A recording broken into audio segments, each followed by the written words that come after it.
Okay, the second group of conjunctions here, or of transitional words, is the words by which we can express contrast. It means it has the same meaning of the word, but contrast means opposing ideas. Opposing ideas. So whenever you want to express opposing ideas, it means you express contrast. All of the connectives we're about to study have the same meaning of the word but. So let's see some of these connectives. Here is although, even though, in spite of and despite, however, yet, nevertheless, nonetheless, on the contrary, whereas, on the other hand, conversely. On the other hand. Okay, last time we studied although and even though and but. Let's read an example of how to use although and even though. Here is example number 1. Although equals even though it was raining, we decided to go for a walk. The first sentence is a subordinate clause or dependent sentence or dependent clause. Okay, here is a comma before the second clause or the second sentence. Last time I told you that don't connect two ideas or two sentences together without separating them with a comma. So here I used the subordinate clause in the beginning, even though and although, so we must use comma in the middle, and we agreed upon this rule last time. Okay, so again, although or even though, comma in the middle. What about the other transitional words like however, on the other hand, nevertheless, nonetheless, on the contrary, in contrast, or conversely? Okay, remember that all of these transitional words are used in the middle, so let's agree on that we use all of the upcoming connectives in the middle only. Okay, they follow the same rule of the cohesive devices or the transitional words we used last time for addition, like moreover, furthermore, additionally, in addition to that, besides, and beside that, and so on. Remember the rule? All of those conjunctions are used where, ya shabab? Used in the middle, okay guys? So we have two ways to punctuate them in the same way we studied with the additions conjunctions. Semicolon, the word which is the connective, and comma, or full stop, the word with the capital letter followed by a comma. Let's read here sentence number 2. He wanted to go out, semicolon, however, semicolon, on the other hand, both are followed by a comma. He had to finish his homework first. Look at sentence number 3. The weather was bad, semicolon, nevertheless, comma, here, and semicolon, nonetheless, comma. The same way, we had a great time at the beach. Sentence number 4. The rumors turned out to be false. Then full stop, the second rule here of punctuation. On the contrary, this is the conjunction with the capital O and followed by a comma. So pay attention to the punctuation. Some people find it easy to learn new languages, semicolon or full stop, conversely, comma. Okay, either semicolon, conversely, comma, or full stop, conversely, comma. Others struggle with it. Okay, this is rule number 1. I hope you pay attention to rule number 1 here. How did we use although and even though? And how did we use the other group of conjunctions that are used only in the middle? Let's go to rule number 2 that has an exception here. We have the despite and in spite of. Both words here must be followed by either a noun or a gerund. Either a noun or a gerund. What is the gerund again? The verb plus ing. Okay, so if I wanted to use despite either in the middle or in the beginning, in spite of either in the middle or in the beginning, we must follow them using a noun or a gerund. Let's read those examples. Despite the rain. Despite the rain, this is a noun. If I wanted to say despite raining, it's okay by using a verb and ing. So despite raining, okay, we decided to go for a hike. Number 2, in spite of his busy schedule, he managed to find time to meet with us. In spite of his busy schedule is a noun phrase. I can say in spite of being busy. What I used here? Verb plus ing. He managed to find time to meet with us. 3, despite the challenges, comma, don't forget the punctuation, she never gave up on her dreams. So the noun phrase with despite and in spite of are followed by comma. If you look at here, we said despite the rain, this is the noun phrase followed by a comma before sentence number 2. Okay, in spite of his busy schedule, here is a comma, he managed, so before also the second sentence. Despite the schedule, the challenges, comma, she never gave up. The last sentence, in spite of the traffic, comma, before the second sentence, we arrived at the concert on time.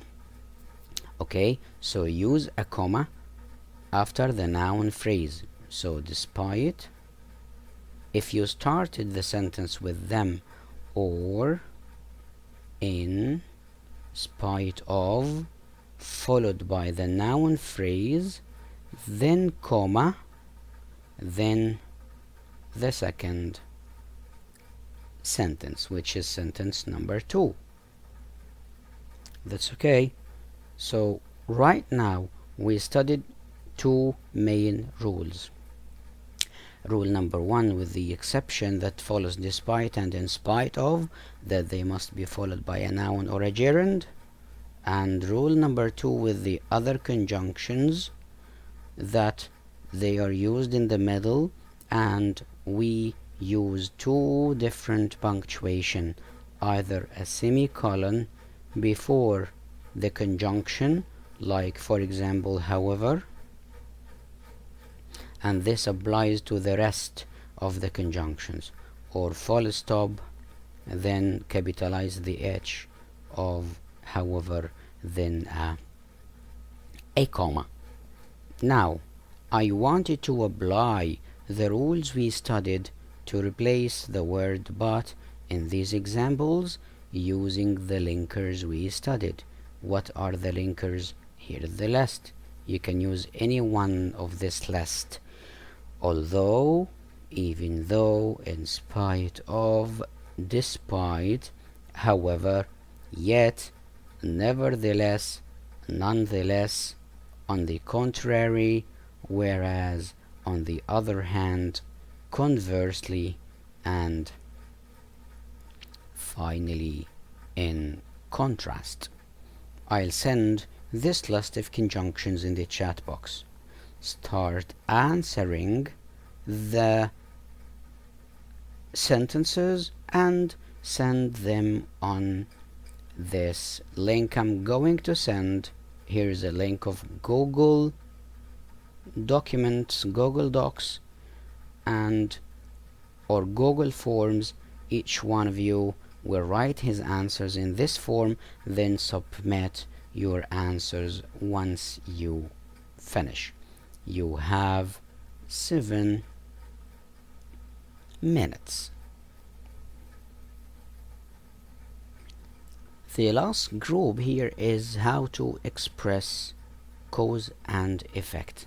Cause and effect, it means if you want to express reasons, or if you want to express results. To express cause and effect, which is reasons and results, you can use these expressions. And what I mean by reasons and results, I mean that if I want to say because, this expresses reason, and if I want to say so, that expresses result. Rule number 1 here for reasons. If I want to say because, I have a couple of conjunctions to express reason.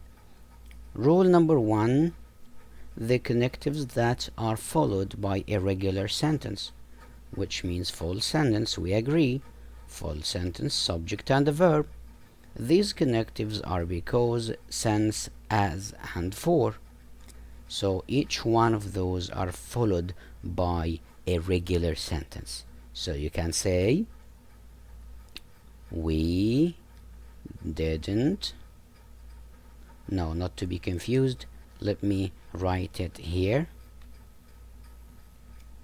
Okay, we didn't meet because, followed by the reason, we were busy. So now your sentence is followed by what? A reason here. The reasons why you didn't meet him, the reason is because we were busy. Okay, that's nice. So here's because. The rule applies to because, since, as, and for. Full sentence. Full sentence. Alright? Next, rule number 2, that's related also to expressing reasons, is the conjunctions followed by a noun phrase or a gerund verb by an ing. What are these conjunctions here? 1, owing to, due to, on account of, in view of, because of. All of the connectives here have the same meaning of because of. Okay, so I can say here, due to. Due to means because of, the event was cancelled. Reason here. Due to, followed by a noun phrase, inclement weather. It means the difficult or the harsh weather. So the event was cancelled due to the inclement weather. The other one, owing to, the delay in the project was owing to unforeseen circumstances. Okay, so here again, owing to, followed by noun phrase, which is unforeseen circumstances.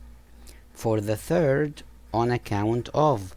Also, we used on account of here. The meeting was rescheduled on account of noun phrase, a scheduling conflict. For, finally, in view of, followed by what? The recent findings, also followed by a noun phrase. So all of the connectives due to, owing to, on account of, in view of are followed by a noun phrase, and all of them are followed by the reason. Okay, let's read the other group here, like because. Somebody reads here, please. The conjunctions here are because, since, as, and for. And as you see here, before we start reading, that because is followed by subject and a verb. So, full sentence, as we agreed, full sentence. And here, since is also they had already made, full sentence. And as should be he was an exceptional professional, this is also full sentence. The last sentence, for the sake, this sentence is not a connective. Number 4 is incorrect. Okay, so we can write here, comma, we can say they decided to invest in renewable energy sources for it has an environmental sustainability. Okay, that's great. So it's also followed by a full sentence. Great. Based on the part we explained right now related to expressing reasons, we have two different groups of conjunctions.